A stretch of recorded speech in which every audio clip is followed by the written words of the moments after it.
નમસ્કાર, હું જિલ્લા વિકાસ અધિકારી અરવલ્લી આપ સૌને આ જણાવવા માંગુ છું કે બંગાળની ખાડીમાં હાલ જે ડિપ્રેશન ઉપસ્થિત થઈ છે, આમાંથી આવતીકાલે 31 જુલાઈ અને 1મી ઓગસ્ટે અરવલ્લી જિલ્લામાં ભારેથી અતિ ભારે વરસાદની સંભાવના છે અને અમારા મારફતે તમારી પાસેથી એક અપીલ કરવા માંગીએ છીએ કે આ સમય દરમિયાન કોઈ પણ બિનજરૂરી બહાર નીકળવાનું ટાળવું જોઈએ। સાથે નદી કિનારે કે તળાવ કે વધારે પાણી ભરાયેલા કોઈ પણ જગ્યા ઉપર રીલ કે સેલ્ફી માટે તમારે બિનજરૂરિયાત નહીં જવાનું।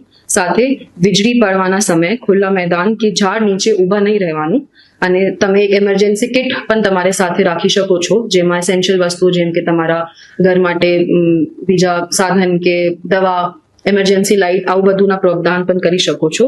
અંતે જિલ્લા વહીવટી તંત્ર તરફથી મળતી અધિકૃત માહિતી ઉપર જ વિશ્વાસ રાખીને કોઈ પણ ફેક ન્યૂઝથી તમારે બચવું જોઈએ। સાથે અકસ્માત કે જરૂરિયાતના સમયે તમે ડિસ્ટ્રિક્ટ હેલ્પલાઇન 1077 1077 ઉપર સંપર્ક કરી શકો છો। ધન્યવાદ।